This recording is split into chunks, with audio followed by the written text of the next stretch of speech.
Hutan mangrove mungkin sudah tidak asing lagi bagi kita. Sekumpulan pepohonan yang tumbuh di area sekitar garis pantai ini menyimpan segudang manfaat. Selain berfungsi untuk menahan air laut agar tidak mengikis tanah di garis pantai, mangrove juga menjadi salah satu penyumbang oksigen bagi lingkungan. Menyambangi sebuah kawasan konservasi mangrove bertempat di Kota Balikpapan, saya berkesempatan berjumpa dengan Bribka Taufik dari Ditpolairut Polda Kalimantan Timur dan mengenal lebih jauh tumbuhan bakau multifungsi ini. Terletak di wilayah Pantai Lamaru, kawasan pembibitan mangrove ini dihuni berbagai jenis mangrove. Bahwa sebenarnya mangrove itu banyak sekali. Ada kurang lebih 212 jenis.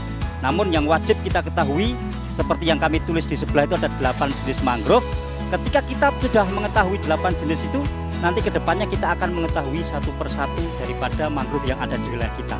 Nah, untuk di wilayah Lamaru ini, kami perbanyak dengan melakukan pembibitan Rhizopora mucronata, Rhizopora apiculata, sama Evisenia dan juga Serioptagal. Untuk 4 ini memang kami benar-benar fokuskan untuk kegiatan edukasi di samping anak-anak sekolah dan juga untuk komunitas yang ada di wilayah Kota Balikpapan dan sekitarnya. Pohon mangrove memiliki ciri dan karakteristik tertentu. Tanaman yang berkembang biak melalui biji ini pun hanya dapat tumbuh di lahan yang berlumpur, berlempung, atau berpasir dan terkena air laut. Ya, fungsinya memang pertama untuk menahan abrasi. Jenis-jenis berbeda itu tentunya juga sesuai dengan substrat-substrat yang ada di mana mereka bisa tumbuh. Nah, untuk Rhizopora mucronata ini bisa tumbuh di area yang tentunya pasirnya campur lumpur. Tapi kalau area terbuka seperti di laut lepas itu kita menggunakan Rhizopora apiculata dan Evisenia atau Soneratia. Nah, di situ karena mereka memiliki akar nafas, sehingga akar nafas itu yang akan mengikat pasir, tidak mudah untuk menjadi abrasi. Tidak hanya berdedikasi membudidayakan mangrove melalui kawasan pembibitan mangrove, Bribka Taufik dan timnya juga bertekad menciptakan kawasan edukasi mangrove untuk masyarakat, khususnya generasi muda. Edukasi mangrove untuk masyarakat ini pun mendapat antusias luar biasa, mulai dari anak-anak, generasi muda, bahkan berbagai instansi berbondong-bondong menyambangi pembibitan mangrove ini. Mangrove bahkan telah menjadi muatan lokal di beberapa sekolah di kawasan Balikpapan. Lalu bagaimanakah cara pembibitan mangrove yang baik dan benar? Nah, ini prosesnya panjang. Kita mencarinya itu ke hutan dulu sama Pak Purwanto, sama Pak Edi ini. Kita menggunakan perahu nih. Kadang jalan kaki sampai 12 km baru mendapatkan bibit tersebut. PP 12 kilo kami jalan kaki untuk mendapatkan bibit tersebut. Setelah bibit itu kita ambil, kita bawa pulang, kita taruh di ember.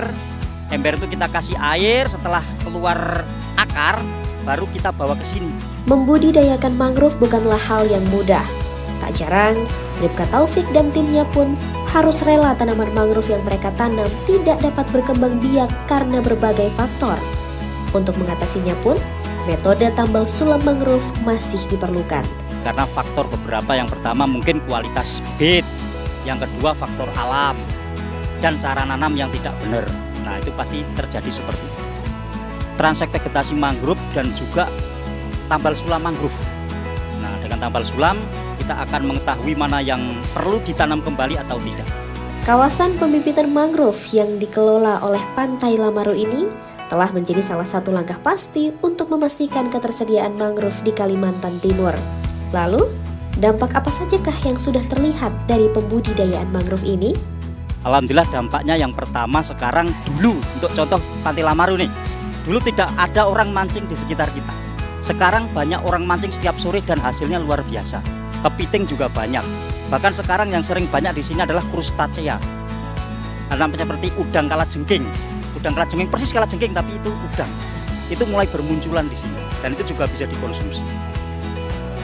Abrasi pantai memang masih menjadi masalah yang harus dicegah baik oleh pemerintah maupun masyarakat. Seakan menjadi nafas bagi tepi pantai, tumbuhan mangrove menjadi bukti cinta pada tempat kita berpijak, tanah Kalimantan Timur.